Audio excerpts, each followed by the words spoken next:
Big Ten, SEC, natural rifles. And with everything that's going bad in college football, everything that's going wrong, everything that's going in the direction that most of us do not want it to go in, this is something that's actually staying put, being established, and actually flourishing with the expanded playoff and with the conditions surrounding the structure of college football. SEC, Big Ten, the rivalry is at a place where it is, as they say down south, when I was down there for 7 years covering Mississippi State, Ole Miss, and Alabama, fixing to take off. We appreciate you being here at the Voice of College Football. Best discussion, debate, and analysis. That's what we hang our hat on. But that's up to you. So we appreciate you stopping by. And this is our college football show that we present each and every day, Monday through Friday, 4 p.m. Eastern time. You will see me in this seat, whether you like it or not, every Monday through Friday at 4 p.m. Eastern time. And we appreciate you stopping by. Your like, your subscription, meaning subscribing to the channel, and of course, your financial contributions are welcome, appreciated, and we are grateful for you. We want to slice and dice up the SEC and the Big Ten today. And this is going to be the format of the show. Each and every day is going to be, number one, us going through the news of the day in college football. And if you have any news items that I miss, I'm not scouring the internet for news items. We're going to go to CBS Sports or ESPN. We're going to pick off whatever we believe to be newsworthy, relevant, and also impactful to the mass audience as we broadcast to millions here each and every day. And then we will go beyond that. If you've got some suggestions, leave those in the chat in regards to, Mark, did you see this happen today? Did you see somebody said this? Then we will track that down and we will discuss. Of course, the big news item from Wednesday was Matt Patricia named the new defensive coordinator at Ohio State. So check on my commentary concerning one Matt Patricia. Also, our next quest each and every day is going to be present a topic. That's our topic of the day, the Big Ten against the SEC and matchups that you want to see. We're also going to match up the two conferences in regards to a quick history lesson, a quick recent history lesson, also what happened in 2024, and then again, what matchups do you want to see? And if we matched up these conferences top to bottom, what does that look like in regards to hypothetical matchups? They played 10 times in 2024. The SEC won 4 and the Big Ten won 6. So we will get to it. And then we'll take your calls based on a few considerations. So again, news headlines each and every day, topic of the day, guests. We will have exceptional guests here at the Voice of College Football, many that you see and are familiar with and enjoy already, but we're going to reach out to even more guests and bring in their perspective as well. Disputed National Champions. That's the book. Your college football nerds and junkies, please check it out. The link's in the description section down below. What this is a historical reset of what happened in the 1990s. Why the 90s? Because I deem it as the most impactful decade in the history of college football in determining the process of a champion. So this is the decade in which the system that was started in 1936 with the AP poll that lasted all the way into the early 1990s was finally dealt with in trying to determine, okay, well, we are sending the Big Ten champion to the Rose Bowl to take on the Pac-10 champion, and that might be the number 3 team in the country taking on the number 17 team in the country. Then the Southwest Conference is locked into the Cotton Bowl and the SEC with the Sugar Bowl, and the Big 12 at the time, the Big 8, into the Orange Bowl. And just about every year from the time I could watch college football and understood what was going on, I would think, man, wouldn't it be great if that Auburn team that's playing in the Sugar Bowl would be playing that Miami team in the Orange Bowl or whatever the case might be. because they're number 1 and they're number 2, but they're not playing each other. They're number 1, they're playing number 7. Number 2 is playing number 5. And so that was dealt with for the first time in the 1990s with the Bowl Coalition. If anybody remembers the Bowl Coalition, but of course the Pac-10 at the time and the Big Ten said, no, we're playing in the Rose Bowl regardless. And then that was adjusted a little bit later. And then, of course, we had the BCS era, which, of course, took hold in 1998. This is not just a history book, though. Even though we go through every season during the 1990s, we dissect every season during the 90s, the storylines, how the season played out, the rankings, the postseason matchups, the postseason results, what it meant, who got screwed, who got left out, all of it, and the ramifications for later. We project and take every season during the 1990s and we project it forward.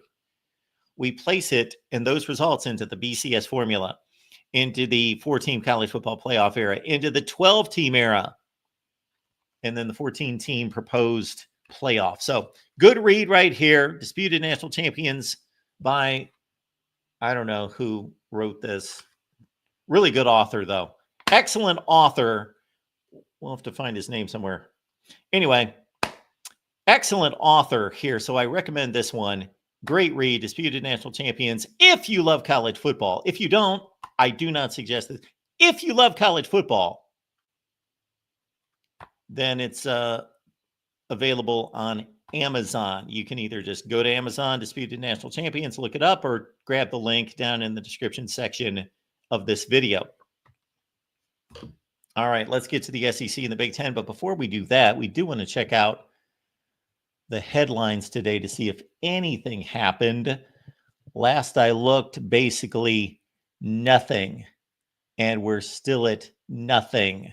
Same headlines, according to ESPN at least, as what we had on Wednesday. If we simply Google college football news, I do this about 5 times a day.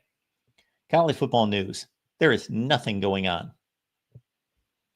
The college football news of the day is the actual college football news. I believe that's Pete Fytak. I believe, did I screw that up? Pete's a good guy. He's been on here. The folks at College Football News, they do a great job. They do all sorts of nerdy things that I like to do. But their big article of the day is the Virginia 2025 football schedule, best and worst scenarios. I always love the best and worst scenarios argument because, okay, do you think at this point last year, if we would have said Florida State, best and worst scenarios,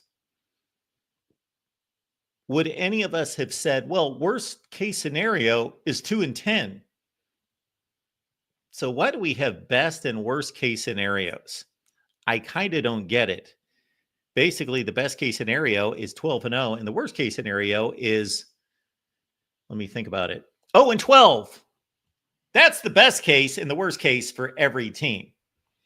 Yeah, I get the concept, but when there are situations in which the final result falls beyond those parameters of best case scenario and worst case scenario, that actually proves that those were not the best and the worst case scenarios. Let's check in with all of you. Let's see what's going on. Jackson's here. Jackson is in many ways the spine, the backbone of the voice of college football. Jackson, we appreciate you. Bimba 7579. Yo, Voice Nation and Go Blue. Thanks for being here. There's the book release. Jackson, we thank you so much for posting that in the chat. Karen here. Good to see Karen. Saying hi to all of her new friends. Say hi to Karen. Jackson coming back with Alabama, Michigan, USC, South Carolina, and Ohio State, Georgia, our SEC Big Ten matchups. So, Jackson, are those your matchups you want to see? We'll get to it. Blackbeard says, let's just combine the two conferences, do away with the season, and have a huge single elimination playoff. Art, who wants to see Penn State and Bama? Jackson is a news item here. Pat White joins the West Virginia coaching staff. As what? I don't know. Possibly a quarterback coach. Of course, Pat White, one of the best in the history of West Virginia football. Vandy and Indiana is what Blackbeard is looking for this year. That would have been a heck of a game, probably last year. Brandon, good to see you. We've got Dave's here. Seen enough of Michigan and Bama. I'd like to see LSU and Michigan because they've never played. Good point. Dave's here. Good point. This is what's crazy about college football. These schools and these programs have been around forever, and some of them have never played. Clemson, Texas. It took a 12-team college football playoff to get Clemson and Texas together. They had never played. This would have been after the 2018 season. This is how screwed up the bowl system is. We get to the end of the 2018 season, and of course, after the 4 teams are selected for the playoff, then the rest of it is just entertainment. And LSU was selected to play in the, I'll probably get the bowl games messed up, but the New Year's Six games, I think it was the Fiesta Bowl with LSU and UCF. Then you had Michigan and Florida playing in the Peach Bowl.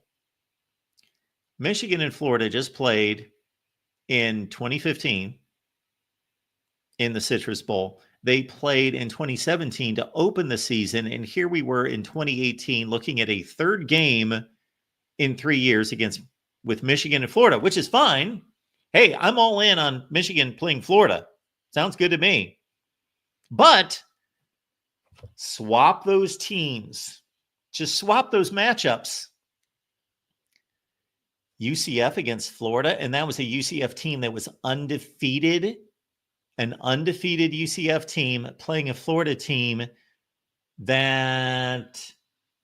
Did they play in the SEC championship game? No, that was 2018. But they were still a New Year's 16 under Dan Mullen, still finished in the top 10, still won a New Year's 6 game. So UCF, Florida, and I know we saw them a couple years ago in the Gasparilla Bowl, but that was before that. These were much better teams.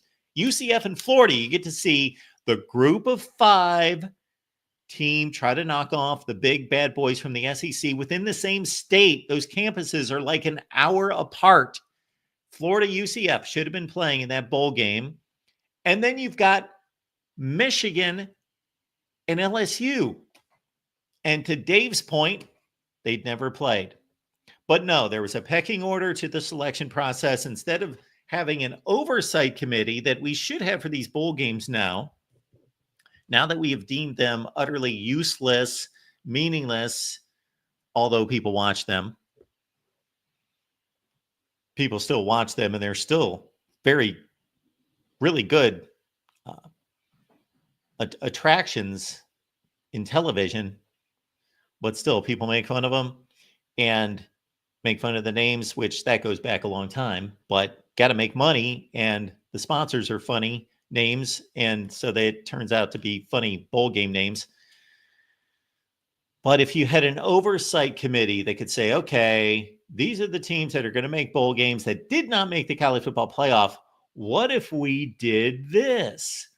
It would be interesting to see, Brian Kelly have to coach against Notre Dame, for example, or Lincoln Riley coach against Oklahoma. And you could do those sorts of things. But that's a perfect example. LSU and Michigan have never played. Now, this 12-team college football playoff, we've already seen it just in 1 year. Indiana and Notre Dame play in the same state. They never play. The last time they played was sometime in the early 1990s, 30 years ago plus. They played. Ohio State and Tennessee have not played since 1995. They played. Clemson, Texas had never played. They played. Penn State and Boise State. I know people are not clamoring for a Penn State-Boise State matchup, but they played. Ohio State and Texas last played 2009. That was 15 years ago. They played and on and on and on and on. Notre Dame, Penn State, 2007. They played. SMU and Penn State, I believe, had never played. Got to see matchups we have never seen or have not seen in a long, long time due to the 12-team college football playoff that many people have spit on.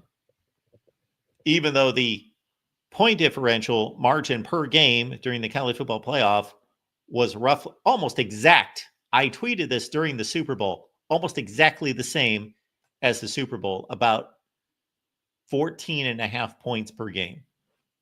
But good point, Dave. Now back to our show here at the Voice of College Football. Monday through Friday, get used to it. I'm going to be here every day. I'm not going to have to do this necessarily. That's not going to be part of it. But Monday through Friday, 4 p.m. Eastern Time.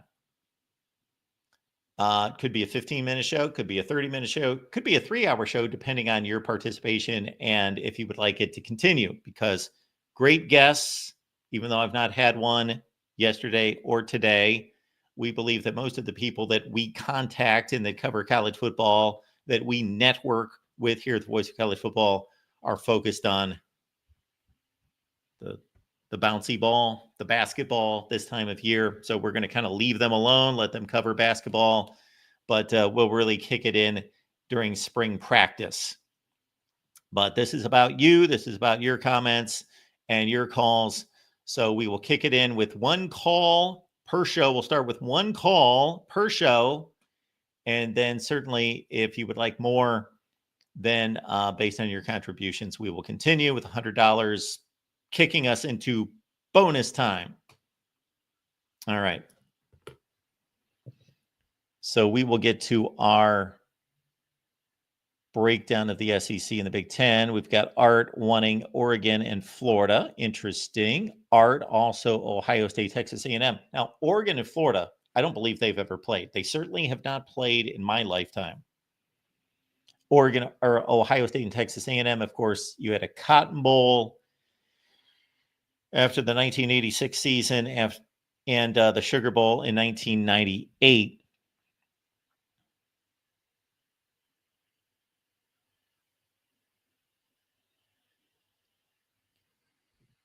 Michigan, LSU, Mississippi State, Illinois.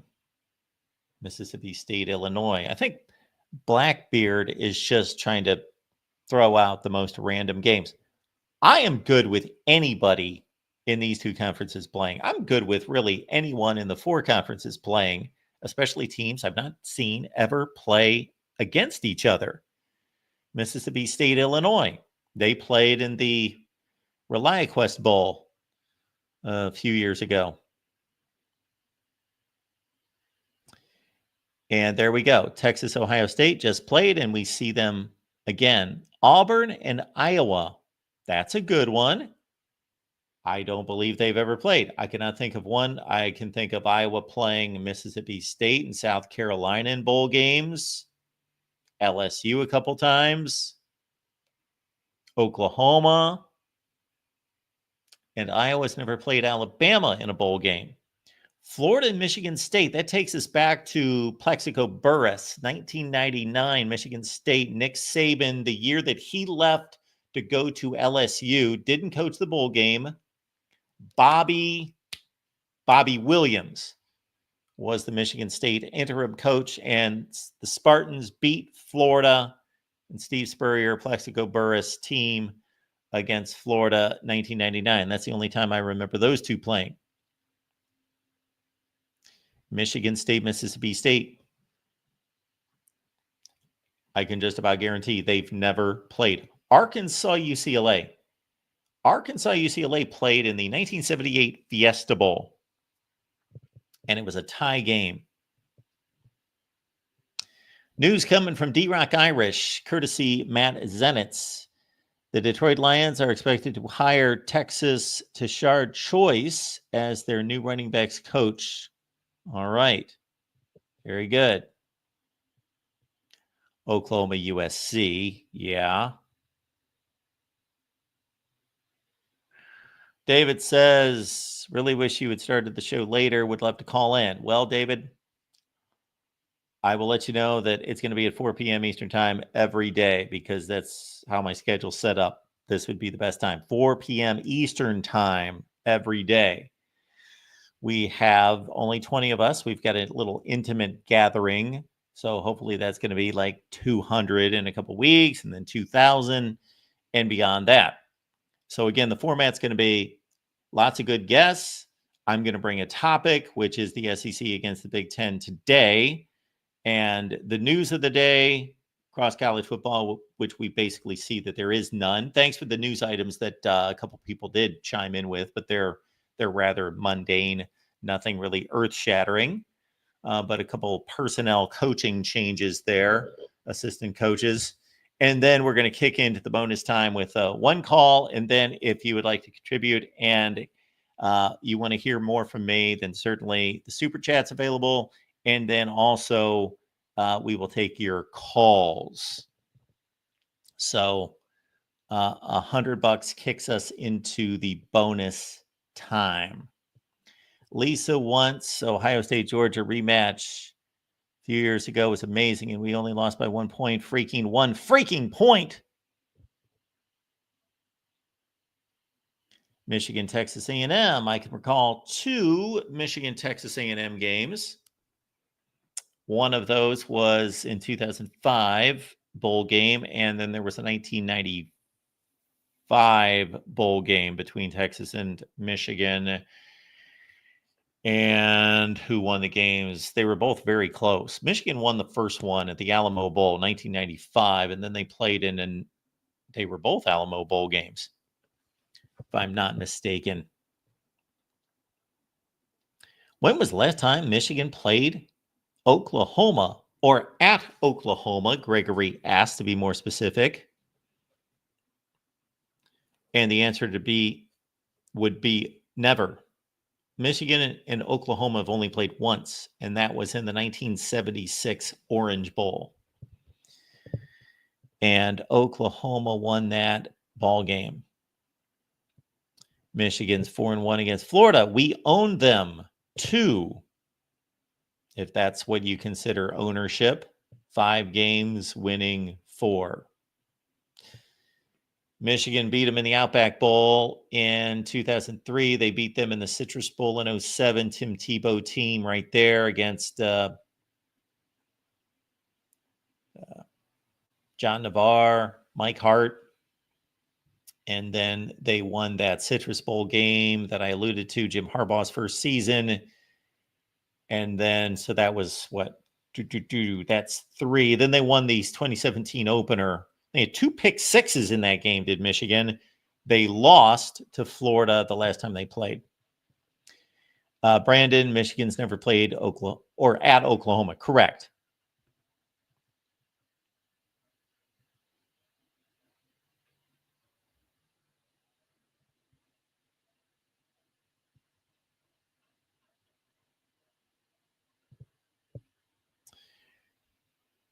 We kick into bonus time. We appreciate your contributions. We kick into bonus time with your calls and so forth. And when we hit the contribution threshold of $100 for the bonus time, we're looking at SEC Big Ten matchups you want to see. And we're also looking at the matchups that would play out in 2025 if we matched up the teams based on really not necessarily the standings, but the pecking order, the seedings from 2024. We are going to see Ohio State play Texas. We just saw them play. It's one of these funny situations where Texas is going to play 2 consecutive games against Ohio State. Oregon and Georgia, they got together in 2021 or 21. Not real pretty for Mario Cristobal, 49-3. But that would be another matchup. Penn State and Tennessee. Penn State beat Tennessee and Heath Schuler in a bowl game, Citrus Bowl, in about 93. And Penn State also beat Tennessee in the Outback Bowl in 2007. They've not played since then. Indiana and Ole Miss, they actually played in the Outback Bowl or the Citrus Bowl, one or the other. I think it was the Outback Bowl in 2020 in the COVID year. But I would have to opt on the Ole Miss side if they would have played this past season there. Iowa and Bama, what would have made this somewhat of an interesting matchup in the past, the Caden Proctor Bowl, would have been that Nick Saban and Kirk Ferentz are good friends, highly respect each other.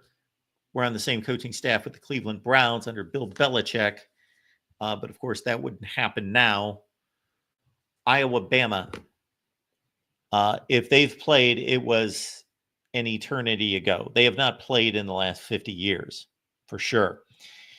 Illinois and LSU, the only game that comes to mind between those two would have been, I believe, Lou Tepper's team against Nick Saban, and LSU routed the Big Ten champion Illini in 2001 in the Sugar. Michigan, Texas A&M, we talked about that matchup. And of course, this season, we've got possibly a new Michigan quarterback if Davis Warren does not win the job.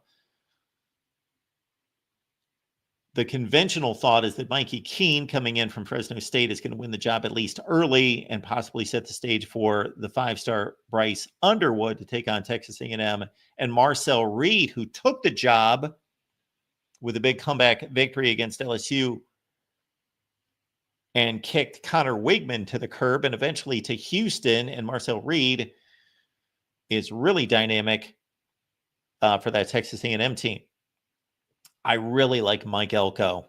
If Mike Elko cannot win at Texas A&M, I don't know who's going to get the job done there. Kevin Sumlin looked like he was going to be the guy, but that was more Johnny Manziel than Kevin Sumlin. And then that just turned into an 8-5 program, handed it over to Jimbo Fisher with a national championship in his back pocket. He was supposed to elevate Texas A&M. All he did was turn in more 8-5 seasons. So Texas A&M, this could be a topic. This could be a topic one of these days when you show up 4 p.m. Eastern time, Monday through Friday, every day when you show up, this could be a topic in the near future, would be most disappointing programs in college football. Who is doing less with more? Texas A&M. 2 years ago, we would have said Texas, but we won't say Texas anymore. Texas A&M, Miami, currently USC, South Carolina. People may not necessarily list South Carolina, think of South Carolina as being one of those programs that is highly disappointing, but I don't know that historically that there is a more underachieving program than South Carolina. Their fans pack that stadium. They have SEC money. They have all kinds of support. They try to win. They give it their best. Well, do they give it their best? Maybe they don't give it their smartest. But that's just been a pretty bad football program mostly forever. When I say bad, I don't mean they're going 2-10 every year. I just mean they've done nothing. They've not accomplished anything. They don't go anywhere. Same with Texas A&M. Texas A&M, South Carolina, Miami in the last 20 plus years. Terrible. Terrible.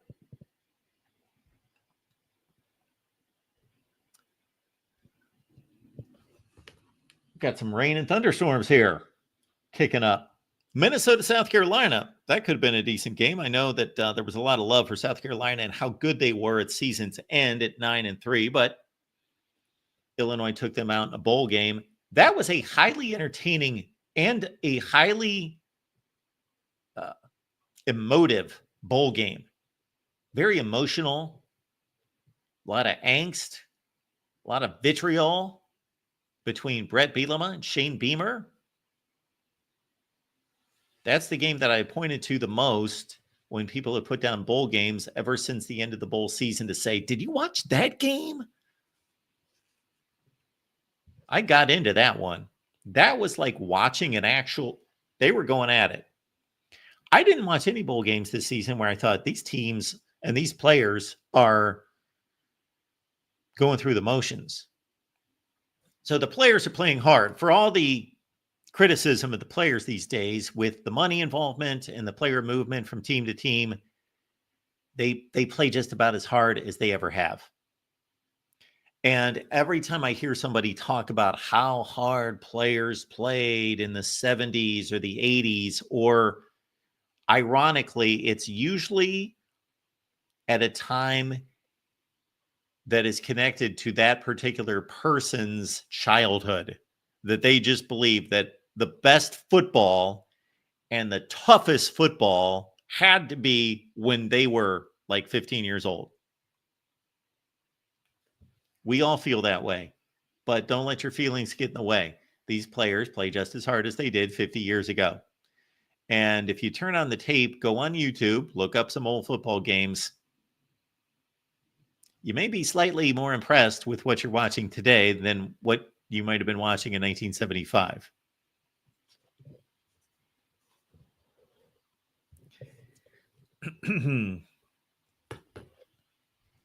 I watch a lot of old football, NFL football typically, on YouTube, and college football.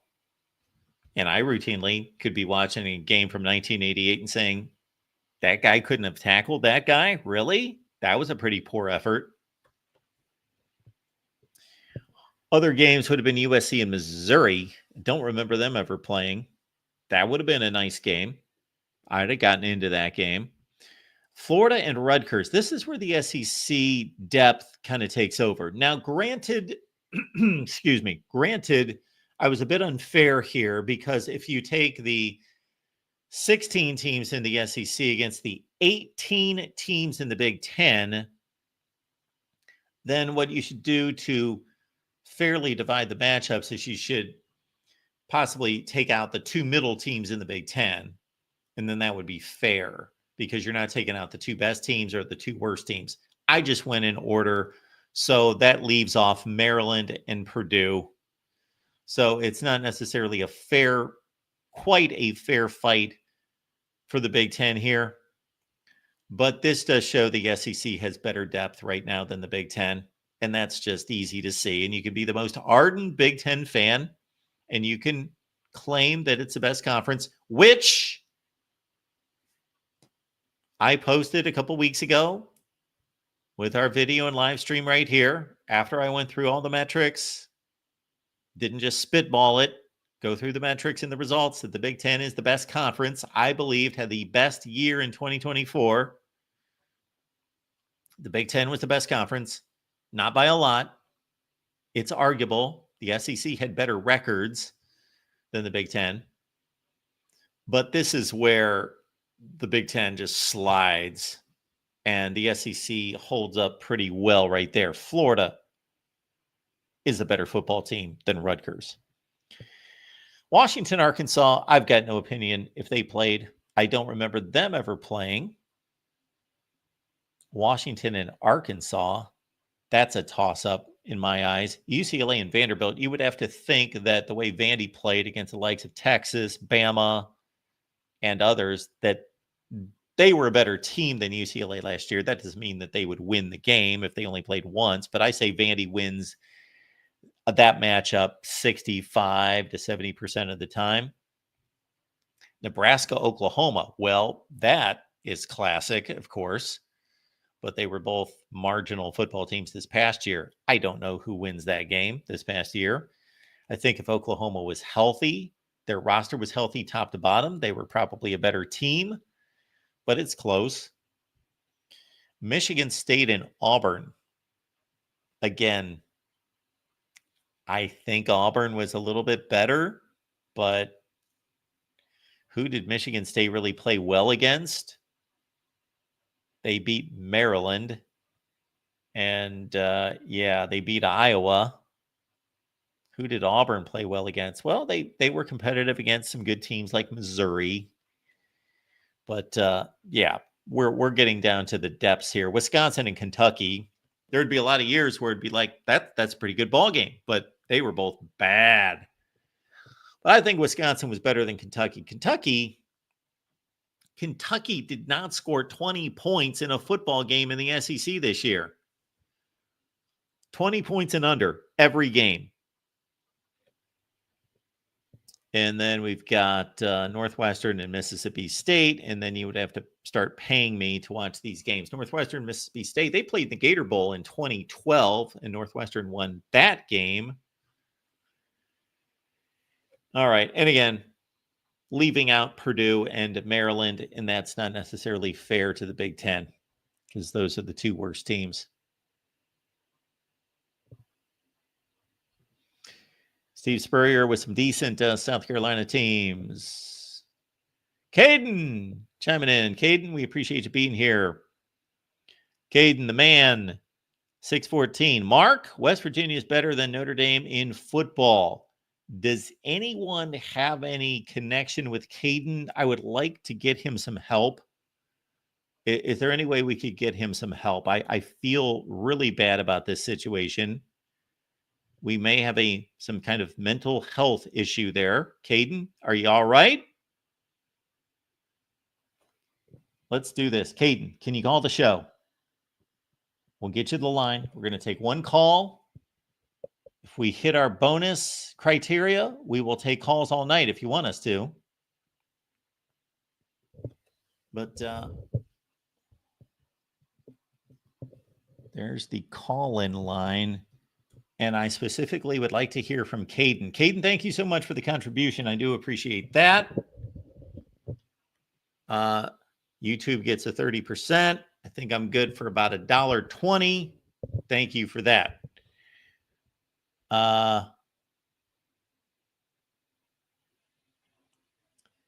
Bilal says Greg Schiano almost had his win over a top program, but he was cheated out of a win. Bilal, I would love to hear that explained.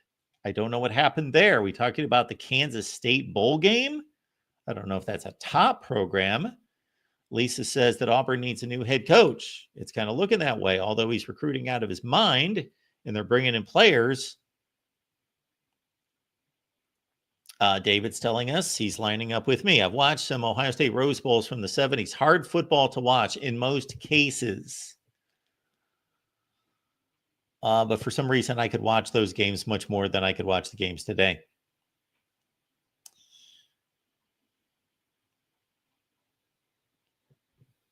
Mike, Big Ten won over SEC teams besides Iowa. You're talking about bowl play, of course. Talking about bowl play. Oh, we've got Caden calling in. Ask and ye shall receive. It's written somewhere. May want to look that up. Ask and ye shall receive. Although I asked for $100 for the bonus round. But we'll talk to Caden. Caden, how you doing today? You know it's ask and you shall receive. You know that, right? That's what I just said. No, you said ask and ye shall receive. Clearly. Well, I was going with the old English there. I was going with the King James version. Anyways, you said you're asking me if I'm mentally okay. First of all, I am mentally okay, Mark. If you're first curious. of all, Caden, please don't take too much offense to it. I'm just having. And second of all, Mark Rogers. Yes. Let me tell you this. Whoa. Okay. West Virginia is a good team. Give them credit 100%. But the reason I said that West Virginia is a better team than Notre Dame is not only that they pushed through a season that was really difficult, and not only is the Big 12 some serious competition, but also they had to go through Penn State, Arizona State, and Iowa State. Now, you're probably asking me, well, Caden, I thought you were an Ohio State fan. Yeah, I am. But also, I have friends that are Big 12 fans, and also I regularly stopped into the West Virginia show, which, by the way, great guys, Shannon and Joey. Shout out to you guys. I love West Virginia football. I'm just not going to lie about them. Lie. Now you're calling me a liar about West Virginia. Okay.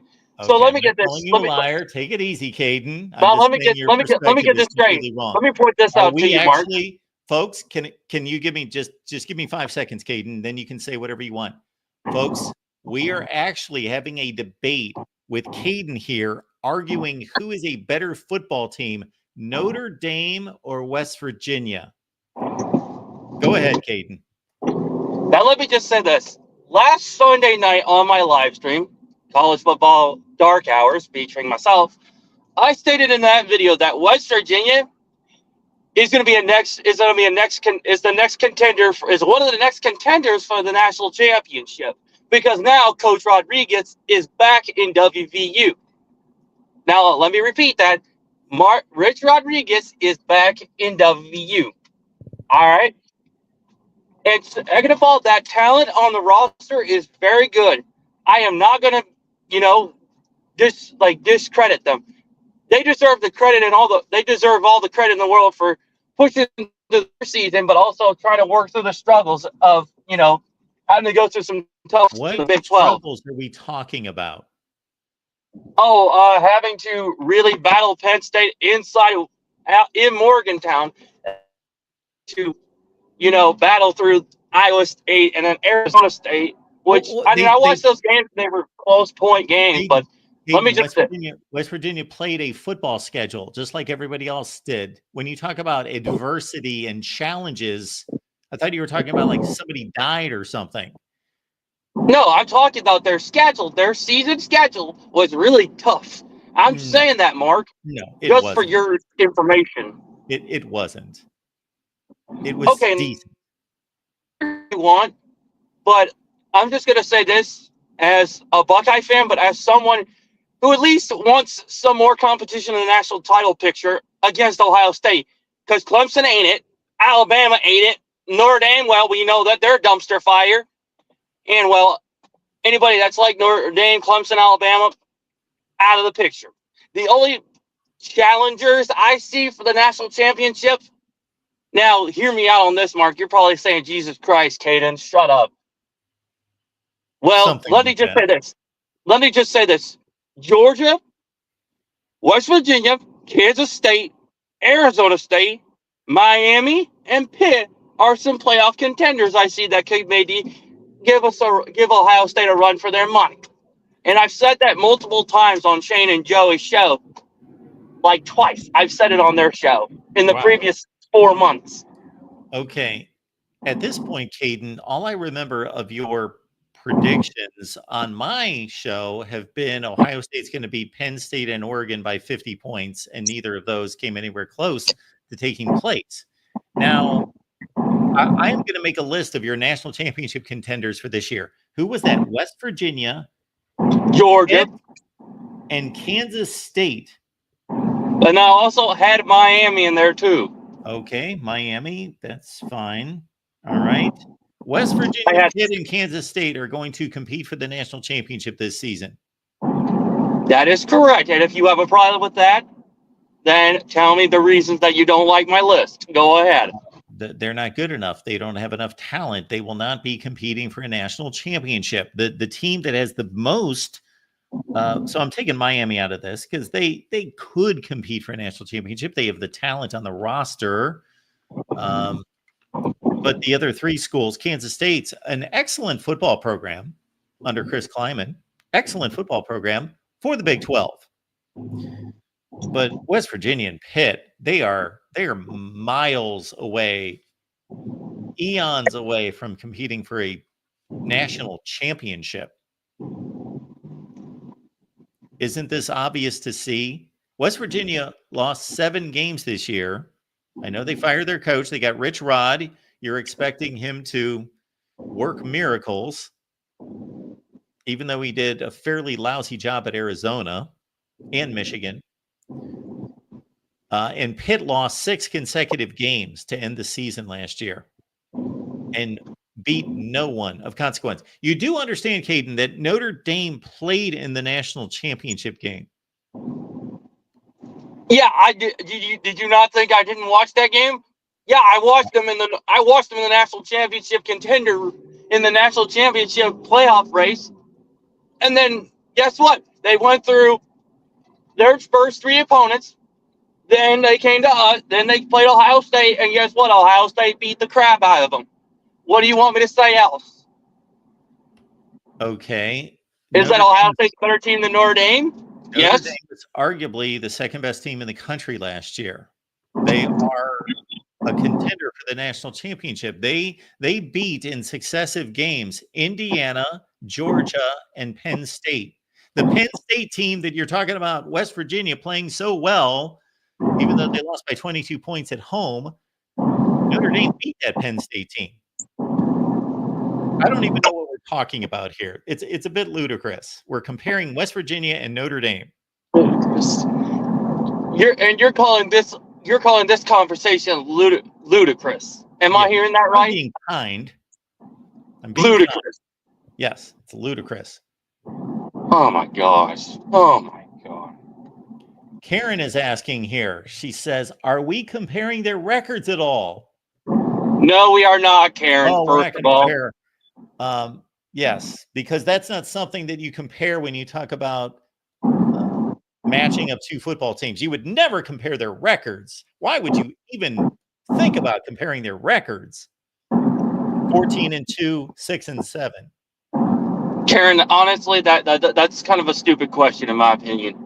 Well, you know what? If we were having a legitimate debate, it might be a stupid question, but what she is bringing to light is that this is a ridiculous conversation. So now you're saying that bringing me on now is a ridiculous conversation? Okay, Mark Rogers, I see how it is. Well, I was wanting, when I saw your super chat, and thank you so much for that, Caden. I appreciate that. I was thinking it's going to be my good deed of the day to bring you on and provide some therapy. Therapy. That's really? You're saying I need therapy help because of for college football? Some college football therapy, yes. Mark Rogers, let me just say this. As a former D1 high school athlete who played both football and basketball, my schedule for our team was tough. Okay, we had our rival games. We had the teams that we knew that we were going to play that wasn't going to be a close game, and then we knew we had our blowout games. Okay, let me just say that personally. I've been in the ring of playing football for years. 6 years to be exact. And Ohio State has had a tough year this year, but guess what? They came out on top, won the national championship, so I'm not going to complain about that. Okay, I would hope not. 2, the Oregon game was tough. Give them credit. They played as well as they did. But when we came back and beat them in the Rose Bowl, that just kind of let Oregon know we prepared for them, for that game in the Rose Bowl, because we knew 2 times they beat us, it wasn't going to happen a third time. That was guaranteed.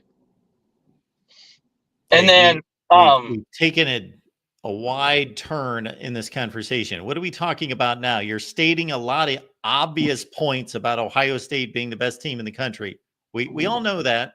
What's your point? My point is, Mark, is that I'm going to say this personally. Okay. That I'm going to make this. I'm not going to take it personally, but you can say it personally. I'm saying this personally from me, Mark. You don't have to take this personally, because clearly you don't ever listen to any of my at least comments and listening. Videos. I have and in the many videos I called you out in. I am losing brain cells listening to this. Believe me, I'm listening to it.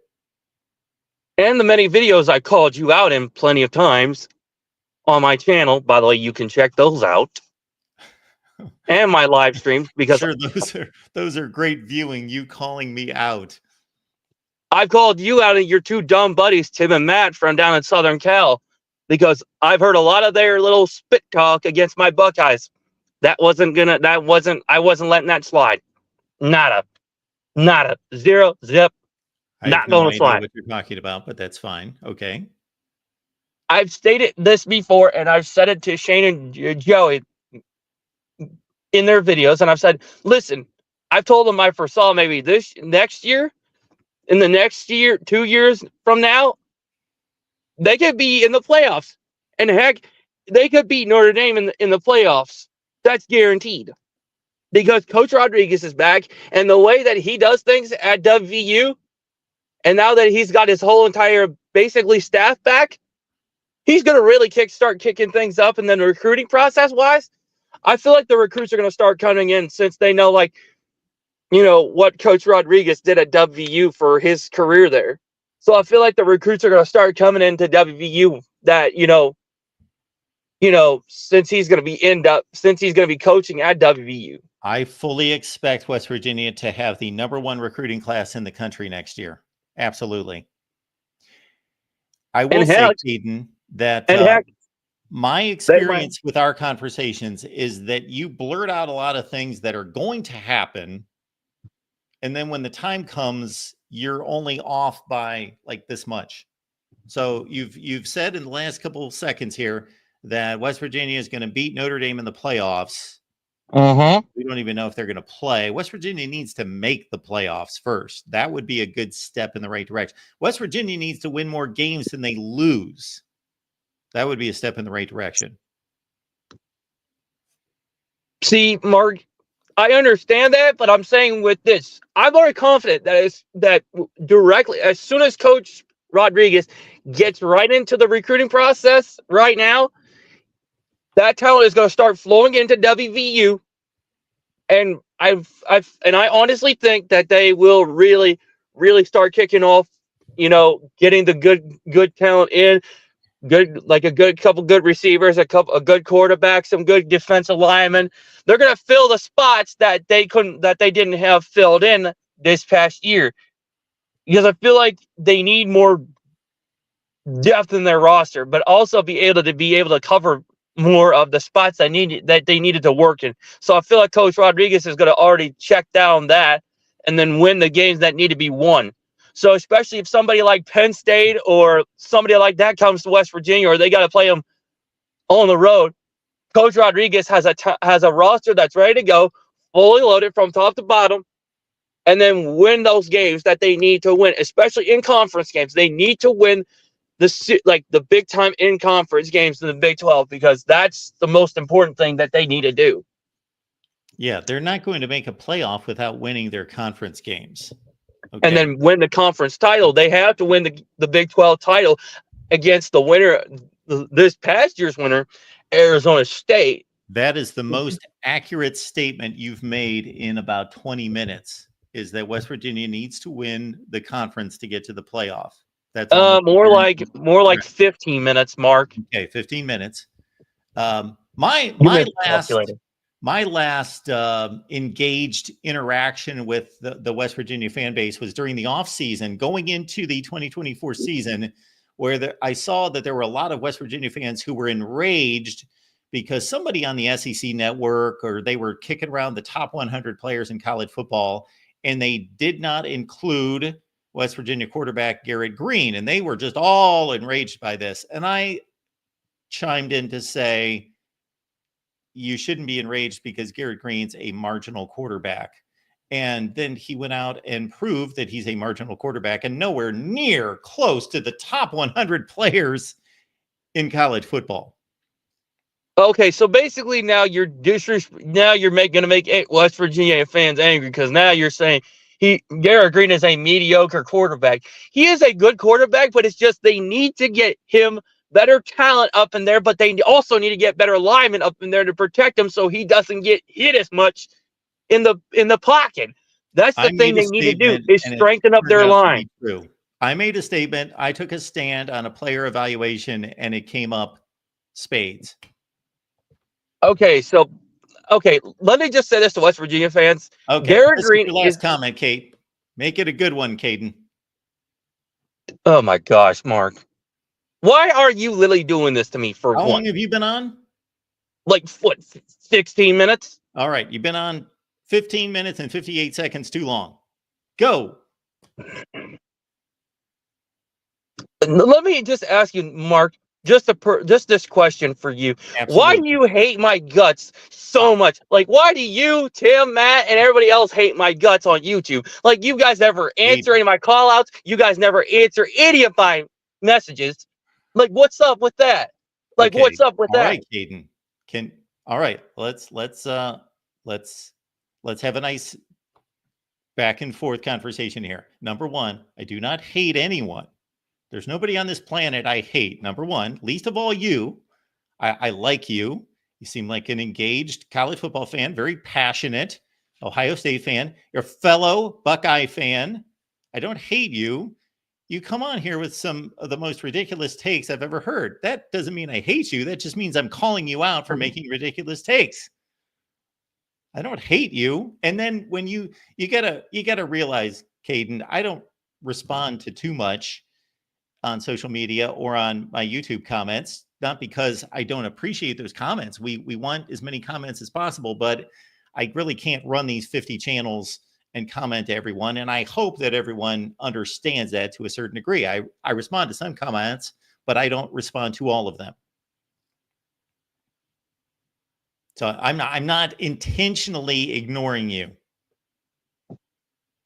Because in the last live stream I did with this past Sunday, I've literally stated it probably like maybe 2 times already in that live stream.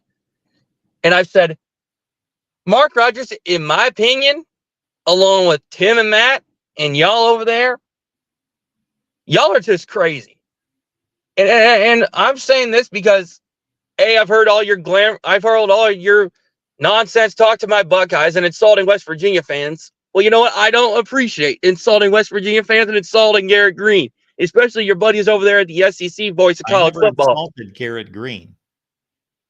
Well, it's SEC voice of college football. I rechecked that SEC comment. It was from the SEC voice of college football channel. I said that Garrett Green was nowhere close to being one of the top 100 players in college football, and his performance last season proved that. That's not a disrespect. That means he just doesn't fit in the top 100, just like a zillion other guys don't. Am I disrespecting them too? No, there can only be 100 guys in the top 100. And let me just say this. Garrett Green deserves to be in that top 100, in my opinion, because he's a good quarterback. For one, it's just they need to provide him the talent at WVU. That's all they need to do. Okay. If you have a problem with that, why don't you come on my live stream this Saturday night or Sunday night, tune in at 6 p.m., and you can talk to me then. All right. I've got some plans on Saturday night. I also have some plans on Sunday night, fortunately. But I do appreciate the invitation, Caden. Oh, you and have yourself a good day. Yeah, and I got 2 words for you, Mark. Okay. Fuck you. Okay. I figured that was probably the 2 words.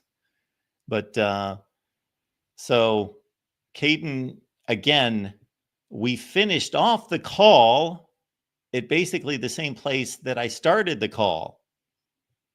Just letting all of us know that this is somebody who needs some help. And I mean that in all seriousness. And Caden, just back off a little bit and enjoy life a little bit more, and try not to take your opinions so seriously, especially when they are borderline insane. Okay. All right.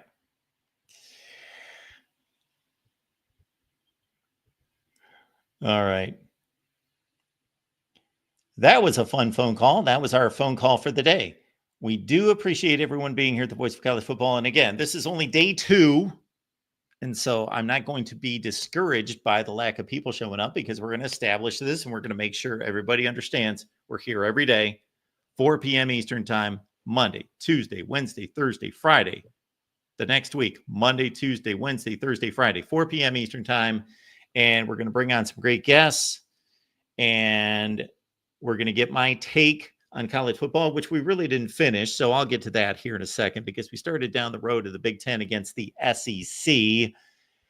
And then I was a bit derailed by Caden here and his call. But he did give a super chat at $2, which started this whole thing.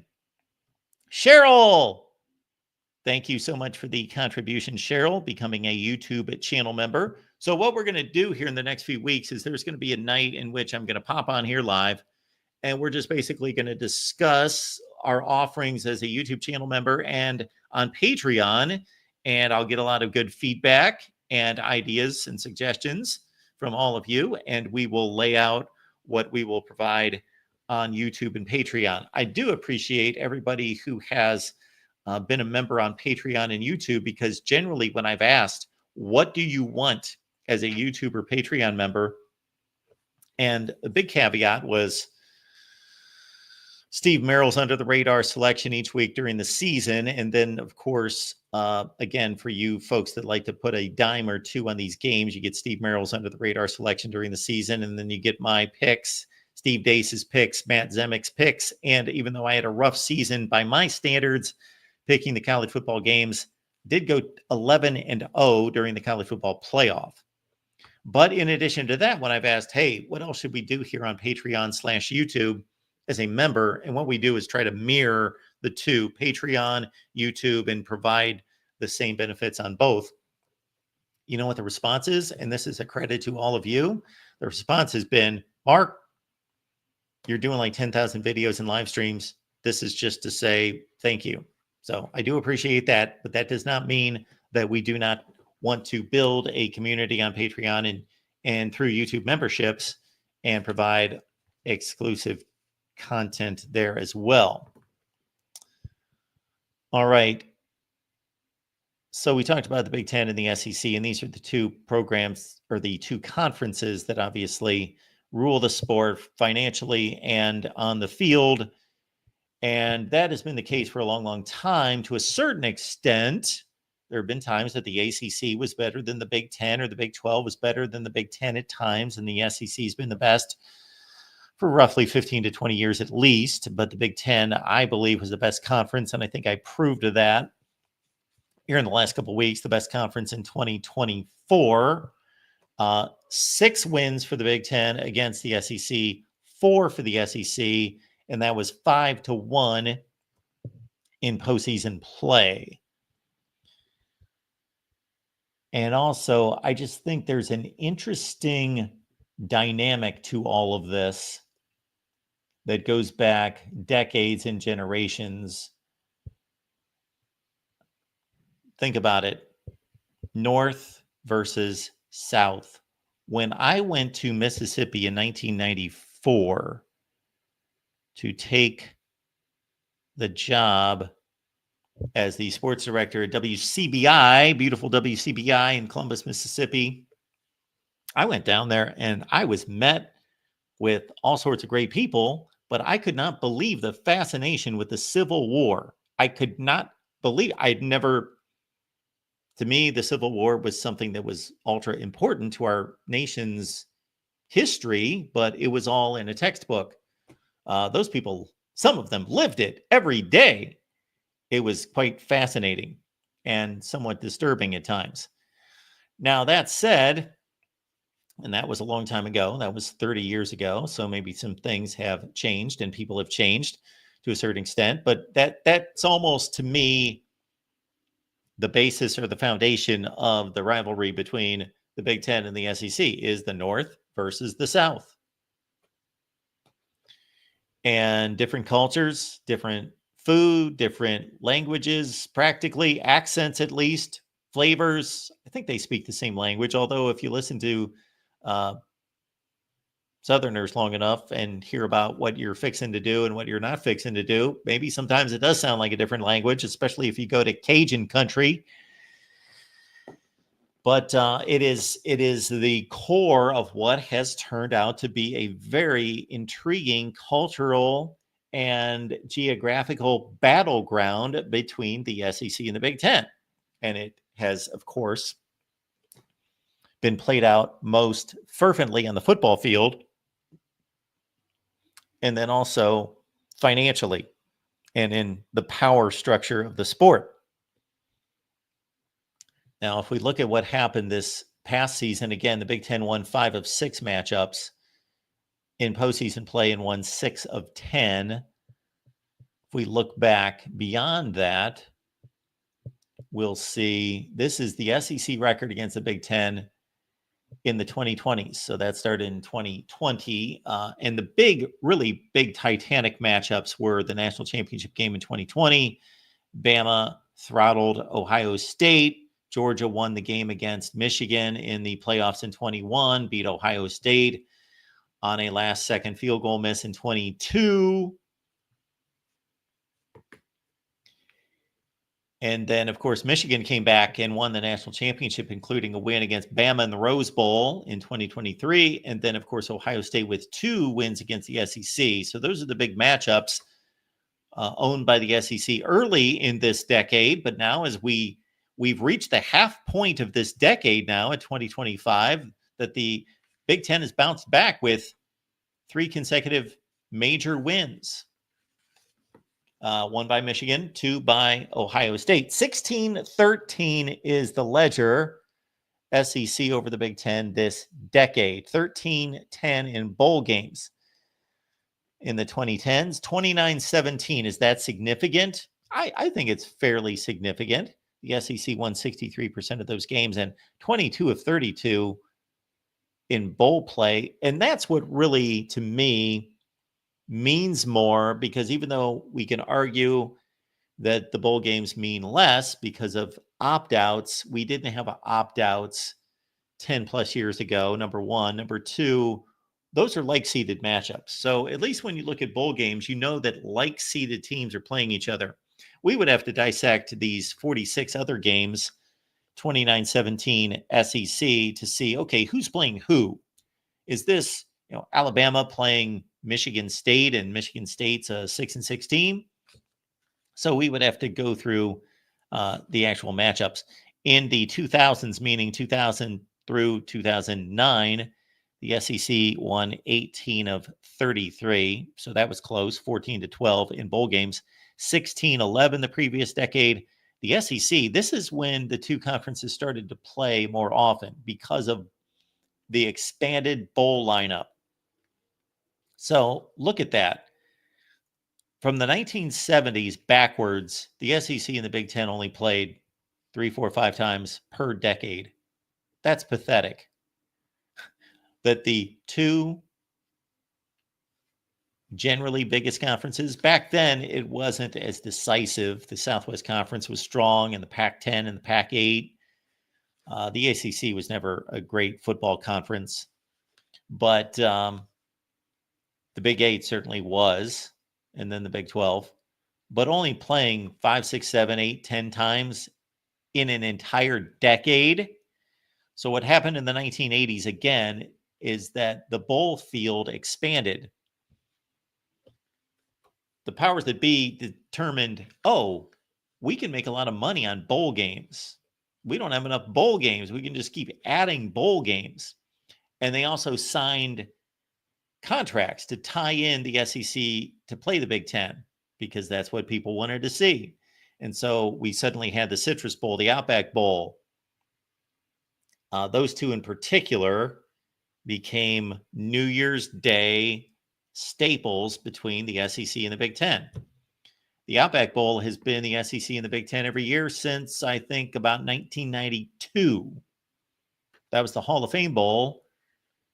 And then one year, trying to think what year would have been the first. I think it was Auburn and Penn State got together in 94. That might have been the first Outback Bowl between those two, between the SEC and the Big Ten. And before that, the Citrus Bowl started to put the Big Ten and the SEC together.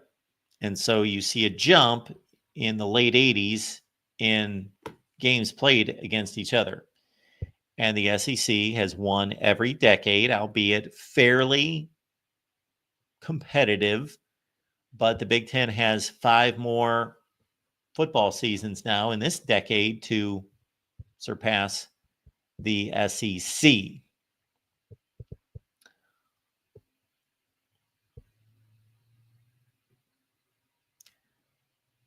Who will have the better conference this year? I do not know.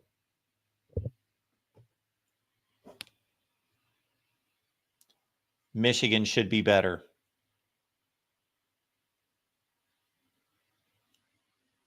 Nebraska should be better in the Big Ten.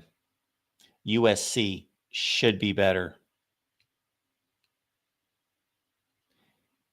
Indiana, in terms of wins and losses, should be worse. And in the SEC, I would think Oklahoma's got to be better this year, or Brent Venables is going to be looking for a job. Auburn has a opportunity to be much better. I'm curious about LSU and Brian Kelly because he's kind of in purgatory. 3 or 4 losses. That's not why he was hired at LSU, to lose 3 or 4 games. All right, folks, we do appreciate you being here at the Voice of College Football. And this is our daily The Voice of College Football show. Disputed National Champions. Grab the book. It's down in the description section down below. It's a good read. You will enjoy it, folks. Also, keep in mind, we've got a recruiting show that we do with Leanne Herring every Tuesday at 1 p.m. Eastern Time. We had Ole Miss player Shakai Mills-Knight, an interview with him. He's one of the top 10 or 15 running backs entering college football in 2025. Can't wait for this one. Buckle up. We've got